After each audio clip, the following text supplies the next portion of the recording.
Hey everyone, and welcome to this explainer. Today, we're looking at a massive, fundamental structural shift that's happening right now in the global economy. And look, forget all those standard headlines you see about AI just replacing individual jobs. We're going to explore something way deeper today. We're talking about a phenomenon that is potentially collapsing the optimal size of the modern corporation entirely. The era of the bloated, sprawling, 10,000-person megacorporation, well, it might actually be coming to an end. So think about this for a second. What if the biggest, most powerful company of the future doesn't have thousands of employees? It's a pretty provocative question, right? But it instantly forces us to ask how the economics, and really the power dynamics of our entire world, shift when a company no longer needs this vast army of human labor just to scale its output. But to figure out where we're going, we really need to understand how we got here in the first place. So let's start with Section 1, the logic of scale, and the bloat that comes with it. We need to establish the old economic model and figure out why traditional corporations became so massive to begin with. For decades, human labor was basically the absolute limiting factor in business. The equation was super simple. If you wanted to produce more stuff, you just needed more people. Getting more customers literally meant hiring more workers. Those workers inevitably created the need for more specialized departments, which then required entirely new layers of management just to keep everything coordinated. Suddenly, you've got a whole team of people whose entire job is basically just having meetings about other meetings. It created this bloated cycle where you were forced to hire more just to function at scale. And as these sprawling corporate hierarchies grew, they generated massive amounts of what economists call internal transaction costs. Think of these as the administrative overhead, the communication friction, and those coordination expenses that absolutely skyrocket as a business expands. Every single new layer of middle management, every siloed department, it all acts as a drag on operational efficiency. Basically, you end up paying a huge premium just to keep the organization talking to itself. Right, let's move into Section 2, the AI native blueprint. We're going to contrast that clunky legacy model we just talked about with the rise of the AI native firm. Now, to be totally clear, we are not talking about some old legacy company just slapping a chatbot onto their homepage. We're talking about companies built fundamentally differently from the ground up. Take a look at the actual plumbing of an AI native organization here. This is the architecture from Agin, which is an open source platform for AI agents, and it shows some really incredible complexity. This isn't just a simple text prompt window. We're talking about robust, stateful, serverless runtimes where AI agents literally act as independent workers. It involves a secure control plane, zero-trust network access, and isolated workspaces. These agents maintain memory, they execute complex workflows, and they securely access internal databases. Honestly, almost exactly like a human employee would. And here is the ultimate paradigm shift in how things actually get built today. In the old legacy model, an expert with a great idea might need a 6 to 18-month build cycle. They need to hire 10 to 20 specialists, sign vendor contracts, all just to produce a fairly generic output. But in an AI-native model, that exact same expert intent triggers an AI harness, which is this coordinated system of agents and automations to deploy a highly specific, top-tier output in just 2 weeks.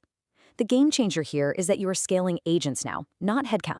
NVIDIA's CEO, Jensen Huang, really hit the nail on the head when he said, with AI, every employee can be a department. Every department can be a company. And the crazy thing is, NVIDIA isn't just out there predicting this stuff, they are literally living it. Internally, NVIDIA reportedly runs 100 AI agents for every single human employee. Let that sink in for a second. 100 to 1. That equates to roughly 7.5 million agents serving their 75,000 humans. Intelligence has officially become a massively scalable resource. Okay, moving into Section 3, compressing the hierarchy. Let's see how this explosion of infinite cheap AI capacity is physically compressing those traditional corporate management structures. I want you to look at this number, 6. According to payroll data from Gusto, among small and medium-sized businesses, the average number of direct reports per supervisor literally doubled from 3 back in 2019 to 6 in 2024. These organizations are actively, rapidly flattening. So why exactly is this happening? Well, because AI is successfully automating the actual coordination work of middle management. We're seeing this everywhere, all the way from local small businesses up to giants like Amazon and Meta. Sophisticated AI agents can now jump in and independently generate slide decks, build out intricate project plans, collect team feedback, and seamlessly navigate really complex business workflows. They're handling the daily administrative friction that, honestly, used to require entire layers of human supervisors to manage. This structural compression brings us to Section 4, shifting us into what we call the leverage economy. See, the ultimate status symbol of economic power in business isn't pure headcount anymore. It's shifting to a totally different metric, revenue per employee. And the proof is in these staggering numbers. Look at how highly leveraged AI-native firms are operating right now. Midjourney is generating an estimated $4.7 million per employee, and they have just over 100 staff members. Cursor is hitting $3.3 million per employee. Even OpenAI, which is bigger, is at $1.5 million. Now, if you compare that to your traditional software as a service average, that hovers around just $200,000 to $300,000. It's a staggering difference. The AI-native companies are absolutely leaving the traditional models in the dust. And when we map this out chronologically, the whole core thesis becomes pretty undeniable. Back in 1955, the dominant force in the economy was General Motors, sitting at 576,000 employees. Fast forward to the year 2000, and Microsoft is reaching massive valuations with around 39,000. Now here we are in 2025, and you have a company like Midjourney pulling in hundreds of millions of dollars with just 107 people. The trajectory is pointing directly toward the impending reality of the one-person unicorn. As our technology advances, the optimal company size required to generate massive value is rapidly, significantly shrinking. And naturally, this massive reduction in size completely warps traditional business economics. Your standard 10-person company might historically run an operating margin of, say, 10 to 20%. But today's solo operators, people sometimes affectionately calling themselves vibe CEOs, they are achieving 60 to 80% operating margins. Just imagine running a highly profitable company where your only real job is directing the overarching strategy. The actual execution runs around the clock through these interconnected agents sharing a central memory entirely without traditional payroll or coordination overhead.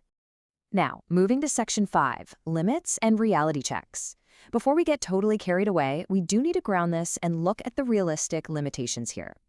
Because this isn't just magic you plug into a wall and forget about. We need to be super clear that a one-person company doesn't literally mean zero humans are involved forever. The human remains the absolute sole strategic operator in the loop. Human judgment, strategic vision, accountability, building relationships, and the ability to make highly ambiguous, high-stakes decisions, all of that remains absolutely critical. AI provides massive cognitive leverage, sure, but a human still has to direct that capacity. Plus, actually implementing this safely in the real world is incredibly difficult. For instance, research out of China's A-share market shows that translating AI investments into real operational resilience requires executives to have incredibly deep digital cognition.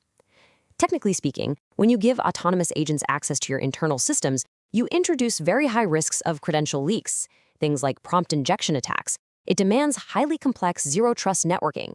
And for legacy organizations, they literally have to dismantle decades-old data silos before any of this even has a chance of working. Finally, let's wrap this up with Section 6, the future of ownership. We have to look at the broader macroeconomic consequences of this shift.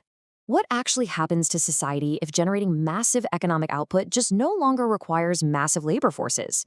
We're looking at a fundamental structural breakdown in the relationship between labor and capital.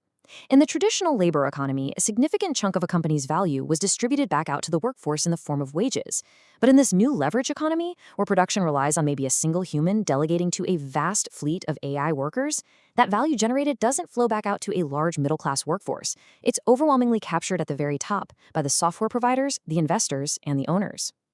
And honestly, this presents some really profound questions for all of us. If AI agents handle all those entry-level junior execution tasks in fields like engineering, marketing, and law, how does the next generation of human workers actually learn the ropes to enter the workforce?